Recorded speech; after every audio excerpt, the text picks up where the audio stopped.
Hi hello namaste welcome to my YouTube channel drama of life. మాదో చిన్న కుటుంబం. మేమిద్దరం అన్నా తమ్ముళ్ళం. మాకు ఒక చెల్లెలుండేది. మా అమ్మ ప్రతి విషయంలోనూ అందరిపై గొడవకు దిగేది. ఆమె తన జీవితంలో అన్ని ఒడిదుడుకులను ఎదుర్కొంది.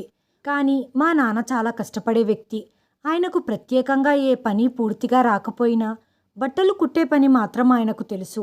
ఆ పని చేసుకుంటూ తన ముగ్గురు సంతానమైన మమ్మల్ని మంచి స్కూల్లో చదివించారు.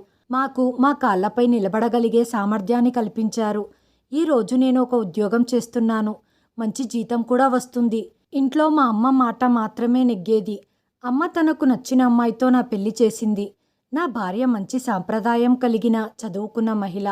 మా అమ్మ చెప్పే ప్రతి మాట తను వినేది. మా పెళ్లి జరిగి 3 సంవత్సరాలయ్యింది. కానీ ఇప్పటి వరకు మాకు పిల్లలు పుట్టలేదు. అమ్మ ఇప్పుడు రోజూ నా భార్యను దెప్పి పొడుస్తూ మాటలనేది. 3 సంవత్సరాలైనా ఇంకా పిల్లలు పుట్టలేదు నీకు అని. మేము అమ్మ మాటలు చాలా భరించాం. ఇక తప్పకుండగా సంతానం కలగాలని నిశ్చయించుకున్నాం. ఒకరోజు ఉదయం లేవగానే నా భార్య కవిత నా గదిలో లేదు. నేను చాలా ఆందోళన చెందాను. ఎందుకంటే మా పెళ్ళైనప్పటినుంచి ఇప్పటి వరకు ఎప్పుడు కూడా ఇలా అవ్వలేదు. ప్రతిరోజు ఉదయం నేను కళ్ళు తెరిచేటప్పుడు నా భార్య నా గదిలోనే నా ముందు నిలబడి ఉండేది. ఏం టిఫిన్ తింటారు, మీకేం కావాలి అని నా మంచి చెడ్డ చూసేది. కానీ ఈరోజు కవిత నా గదిలో లేదు. మా పెళ్లి జరిగి ఎన్ని సంవత్సరాలైనా ఎప్పుడూ ఈ పద్ధతి మారలేదు. నేను గదిలో ఒంటరిగా ఉండేసరికి నాకు విచిత్రంగా అనిపించింది. కానీ నేను ఎప్పుడైతే బయటికి వచ్చానో బయట ఉన్న సన్నివేశం చూసి ఆశ్చర్యపోయాను. ఎందుకంటే ఇల్లు మొత్తం ఖాళీగా ఉంది. మా అమ్మ గది తలుపుకు తాళం వేసి ఉంది. ఇది చూసి నేను చాలా ఆందోళన చెందాను.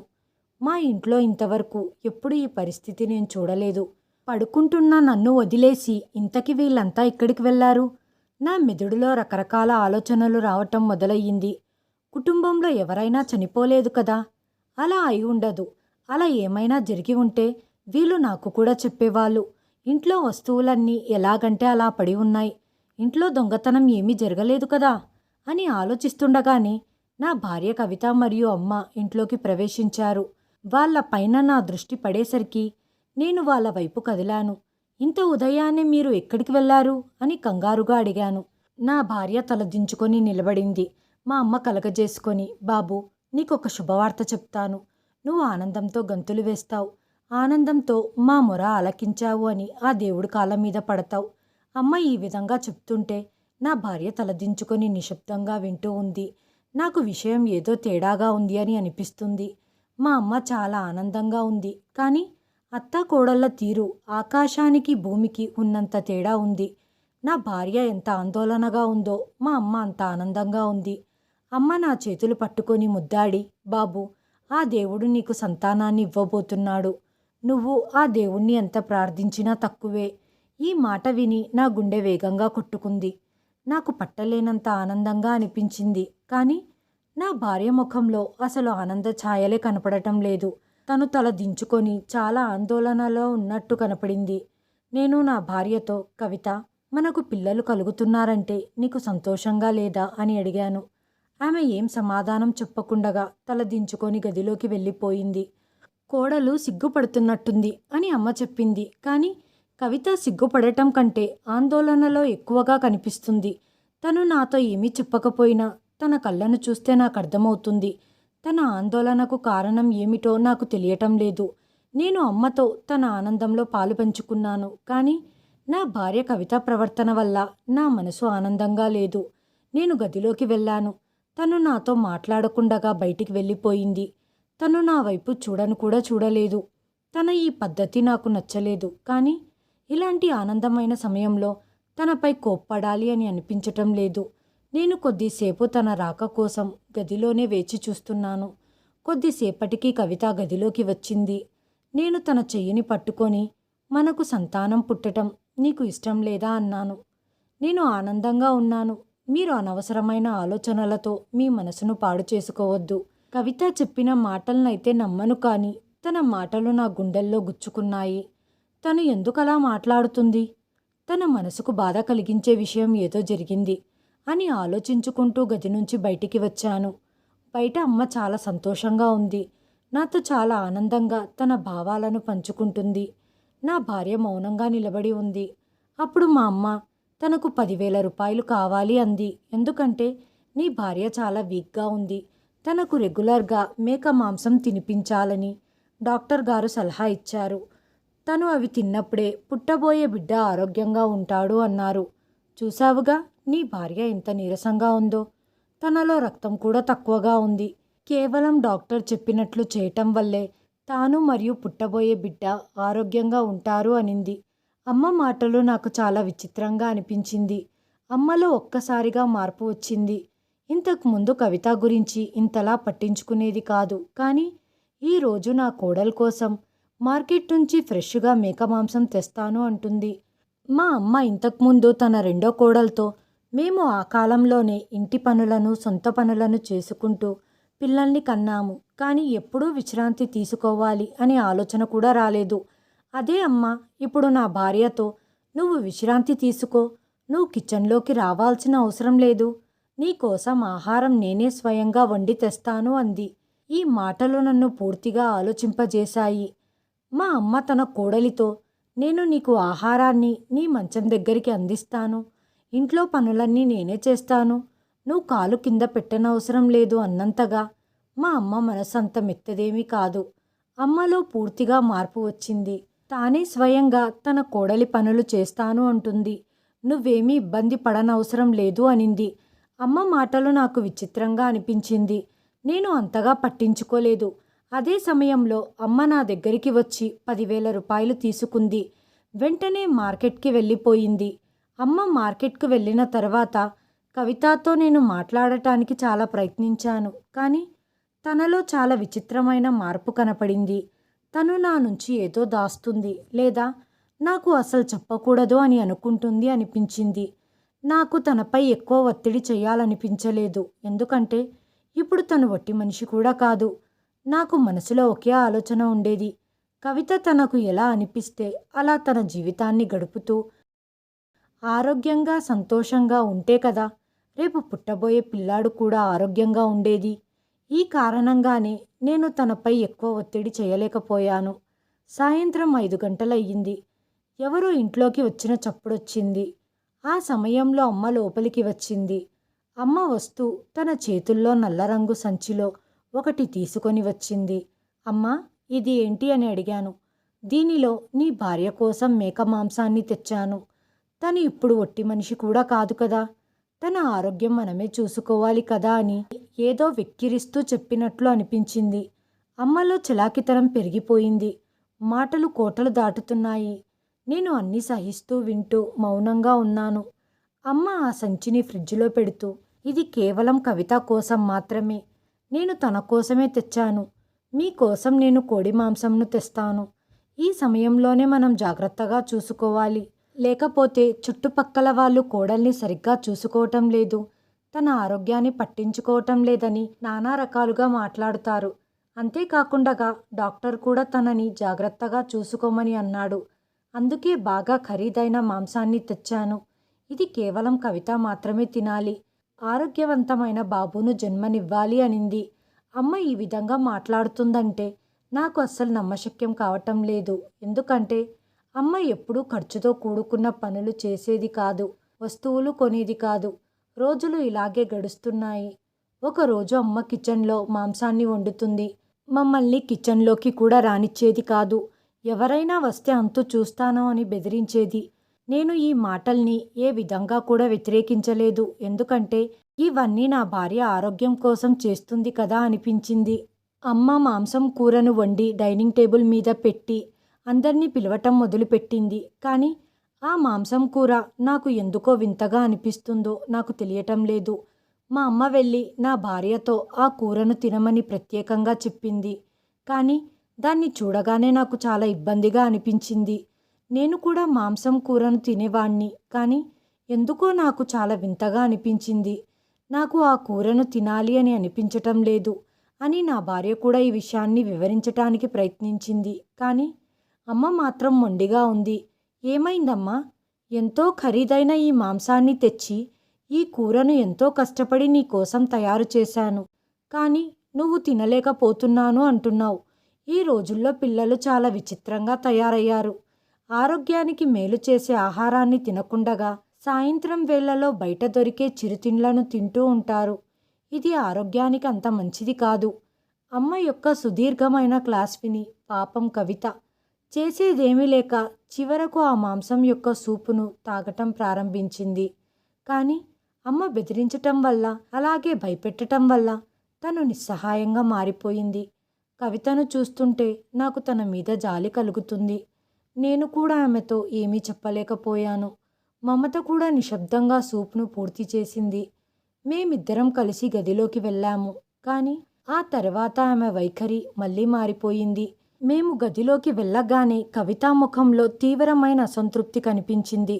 ఉన్నట్టుండి కవిత నాతో ఇలా చెప్పింది. నా ఆరోగ్యం క్షీణిస్తున్నట్టుంది. నేను డాక్టర్ దగ్గరికి వెళ్ళాలి. నాకు వాంతవుతుందేమో అనిపిస్తుంది. నా కడుపులో మంటగా ఉంది. కవిత మాటలు విని నేను కలత చెందాను. కానీ అమ్మ బయట నిలబడి ఈ మాటలన్నీ వింటుంది. అమ్మ నా భార్యకు ధైర్యం చెబుతూ, తల్లి, ఇదేమి కాదు. కడుపుతో ఉన్న ముందు 3 నెలలు ఇలాగే ఉంటుంది. ఈ రోజుల్లో ప్రతి స్త్రీకి ఆరోగ్యం ఇలాగే ఇబ్బందికరంగా ఉంటుంది. నువ్వు మాటిమాటికి డాక్టర్ వద్దకు వెళితే నువ్వు ఇబ్బంది పడాల్సి ఉంటుంది. కాబట్టి నిన్ను నువ్వు జాగ్రత్తగా చూసుకోవటం నీకే ఎంతో మంచిది. కొంతసేపు రెస్ట్ తీసుకుంటే అంతా సర్దుకుపోతుంది అని చెప్పింది. నా భార్య కవిత ఏమీ మాట్లాడకుండగా మౌనంగా ఉండిపోయింది. తన కడుపులో మంట కారణంగా పరిగెత్తుకుంటూ వెళ్ళి డాక్టర్ దగ్గరికి వెళ్ళాలని ఉన్నా వెళ్ళలేక మౌనంగా ఉండిపోయింది. ఏ మనిషి శరీరం కూడా చాలా సమయం వరకు నొప్పిని భరించలేదు. 1 వారం గడిచిపోయాక నా భార్య ఆరోగ్య పరిస్థితి మరింత వింతగా మారటం ప్రారంభించింది. ఆమె నొప్పులతో అల్లాడిపోయేది. కనీసం మంచం మీద హాయిగా నిద్ర కూడా పోలేకపోయేది. నన్ను డాక్టర్ దగ్గరికి తీసుకెళ్ళండి అని తను పదే పదే నాకు చెప్పేది. ఒకవేళ మీరు నన్ను డాక్టర్ దగ్గరికి తీసుకెళ్ళలేకపోతే నేను చచ్చిపోతాను. ఆ దేవుడు నా మీద జాలి చూపించటం లేదు. నువ్వు నా భర్తవి. అయినా నా మాటను నమ్మటం లేదు. అసలు మీకేమయ్యింది? నా భార్య మాటలు వినగానే నాకు బాధగా అనిపించింది. ఆమె సమస్యలు మరియు బాధలను తెలుసుకోవాలని నాలో ఒక ఫీలింగ్ ఏర్పడింది. నేను తన కష్టాలను, బాధలను తెలుసుకొని ఆమెను కారులో కూర్చోబెట్టి, ఈరోజు నిన్ను హాస్పిటల్కి తీసుకెళ్లే తీరుతాను అనటంతో మా అమ్మ వద్దని నాతో చాలా వారించింది. కానీ ఇది మా పర్సనల్ విషయం కాబట్టి నేను ఆమె మాట వినటం సమంజసం కాదు అని వెళ్ళి మేము కారులో కూర్చున్నాం. నా భార్య ఊపిరి పీల్చుకుంది. నేను ఆమెను హాస్పిటల్కి తీసుకెళ్లాను. నేను నా భార్యను డాక్టర్ చేత చెకప్ చేయించాను. నా భార్య డిప్రెషన్తో మరియు ఆందోళనలతో బాధపడుతుందని నాకు తెలిసింది. దీనివల్ల మా బిడ్డకు కూడా హాని కలగవచ్చు అని చెప్పారు. నా భార్య రక్తంలో కొవ్వు పెరగటం ప్రారంభమయ్యింది. అందుకోసం ఇప్పుడు తను కొవ్వు తక్కువగా ఉన్న పదార్థాలు తినాల్సి ఉంటుంది. అలాగే వ్యాయామం కూడా చెయ్యాలని డాక్టర్ గారు చెప్పారు. ఇది విన్న తర్వాత నేను చాలా బాధపడ్డాను. ఎందుకంటే నా భార్య చాలా సాదాసీదాగా ఉండేది. ఆమెకెప్పుడూ ఇలాంటి సమస్య రాలేదు. కానీ ఇప్పుడు ఆమె శరీరంలో కొవ్వు పెరగటం ప్రారంభమయ్యింది. ఇది చాలా ప్రమాదకరమైనది అని చెప్పారు. నేను ఇంటికి వచ్చినప్పుడు అమ్మ నా కోసం ఎదురు చూస్తూ ఉంది. నేను రాగానే ఇలా చెప్పటం మొదలుపెట్టింది. ఇంతకు ఆ డాక్టర్ ఏం చెప్పారు? మీకు ఆ దేవుడి మీద నమ్మకం లేదు. అలాగే తల్లినైనా నాపై కూడా మీకు నమ్మకం లేదు. ఎల్లప్పుడూ మీలాంటి వారే నాశనం అయిపోయేది. ఇప్పుడు చూడండి, నేను మీపై పందెం వేసి చెబుతాను. మీకు పుట్టబోయే బిడ్డ ఆరోగ్యంగా ఉండదని నిరూపించబడుతుంది. మీరు ముందు అతన్ని పుట్టనివ్వండి. అతన్ని ప్రపంచంలోకి రానివ్వండి. నా మాటను తిరస్కరించినందుకు త్వరలోనే మీరు బాధపడతారు, పశ్చాత్తాపపడతారు. మీరు చెడు మార్గంలో నడుస్తున్నారని మీరు అర్థం చేసుకోలేకపోతున్నారు. కానీ ఒక్కసారి మీ పిల్లలు ఈ ప్రపంచంలోకి వస్తే అప్పుడు మీకు అర్థమవుతుంది మీరెంత పెద్ద తప్పు చేశారో. అమ్మ మాటను ధిక్కరించి నువ్వు చాలా పెద్ద తప్పు చేశావంది. అమ్మ ప్రవర్తన పూర్తిగా మారిపోయింది. ఇప్పుడు అమ్మ కనీసం మాతో 1 వారమైనా మాట్లాడకుండగా ఉంటుందని నేను అనుకున్నాను. ఎందుకంటే అమ్మకు కోపం వచ్చినప్పుడల్లా ఆమె మాతో 1 లేదా 2 వారాలు మాట్లాడేది కాదు. ఆమె తన భోజనాన్ని కూడా వేరుగా చేసేది. ఆమె మాతో పాటు కూర్చొని భోజనం కూడా చేసేది కాదు. కానీ ఈసారి మాత్రం ప్రతిదీ రివర్స్గా కనిపిస్తుంది. రాత్రయ్యాక మా అమ్మ మళ్ళీ ఆ మాంసం యొక్క సూపును తెచ్చి నా భార్యకివ్వటం ప్రారంభించింది. తల్లి, నేను ఆ టైంలో చాలా కోపంగా ఉన్నాను. నేను మీకు అన్న మాటలకు సిగ్గుపడుతున్నాను. నువ్వు నీ ఆరోగ్యాన్ని జాగ్రత్తగా చూసుకో. అలాగే రాబోయే మన బిడ్డను జాగ్రత్తగా చూసుకోవటం వల్ల చాలా సంతోషిస్తాం. మన ఇంటికి ఒక అతిథి వస్తున్నాడు. నువ్వు ఇబ్బంది పడేలా బాధపడేలా మేము ఏమీ అనము అన్న మారుతున్న మా అమ్మ ప్రవర్తన చూసి నేను భయపడ్డాను. నాకు చాలా ఆశ్చర్యం వేసింది. ఆ సమయంలో నేను అమ్మకి ఏమీ చెప్పలేదు. కానీ ఇప్పుడు నాకు ఆమె మీద అనుమానం పెరిగిపోయింది. అమ్మని వెంబడించటం మొదలుపెట్టాను. అలాగే అమ్మ మీద ఒక కన్నేసి ఉంచాను. ఆ తర్వాత నాకు తెలిసింది, ఆమె ఇంటి బయట ఎక్కువ సమయం గడుపుతుందని.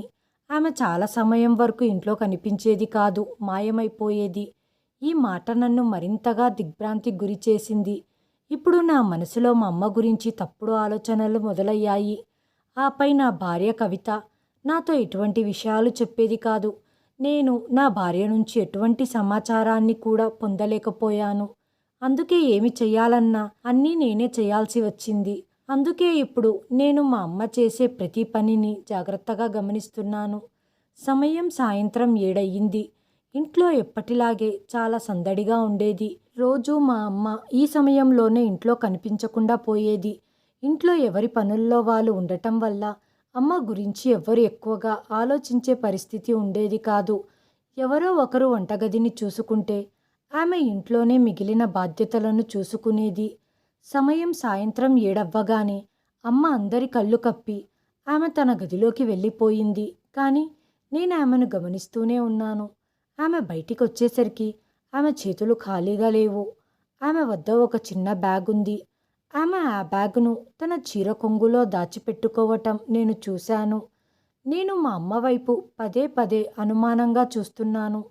ఆమె డోర్ దగ్గరికి రాగానే 4-5 సార్లు వెనక్కి తిరిగి చూస్తుంది.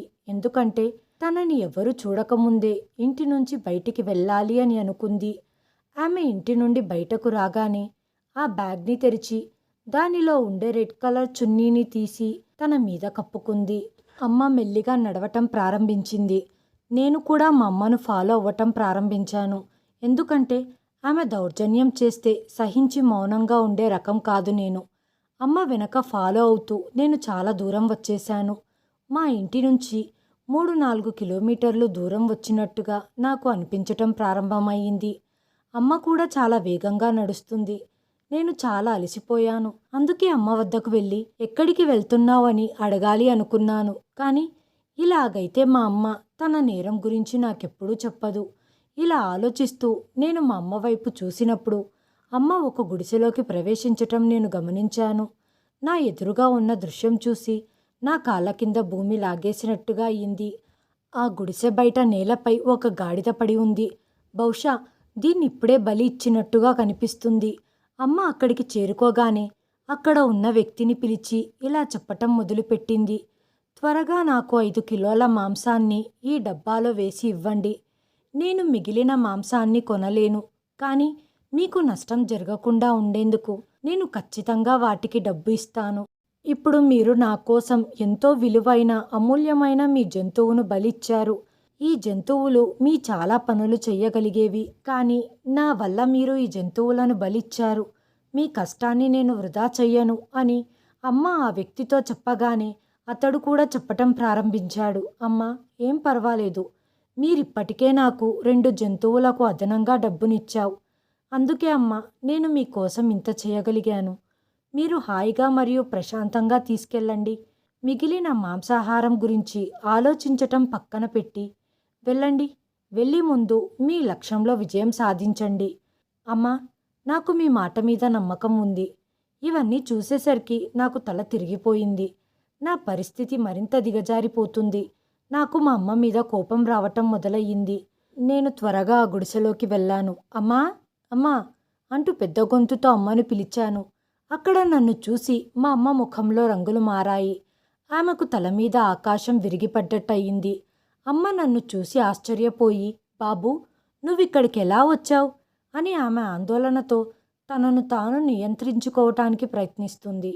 ఆమె రెడ్ హ్యాండెడ్గా దొరికిపోవటంతో ఆమె మనసు బాధిస్తుంది. కానీ ఆ మాటల్లో అహంకారం అలాగే ఉంది. కొడకా, నేను ఈ గాడిద మాంసాన్ని చూడటానికి వచ్చాను.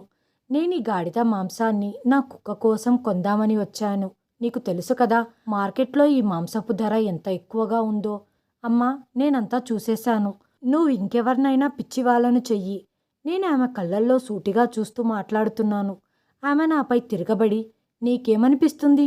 నేనేం పిచ్చిదాన్నా? ఇన్ని రోజులుగా మేక మాంసం తినిపిస్తున్నాను.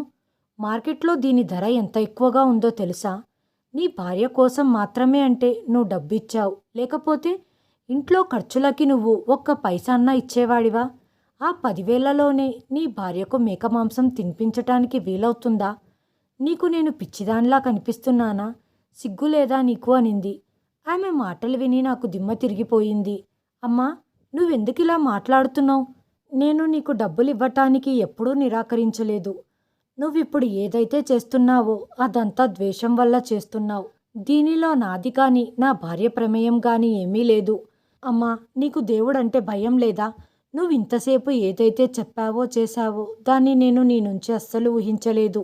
కానీ అమ్మ తన తప్పును అంగీకరించకుండగా నా మీదే గొడవకు దిగింది. కొడకా, దేవుడు నిన్ను నీ భార్యను ఎలా చెయ్యాలో అలా చేస్తాడు.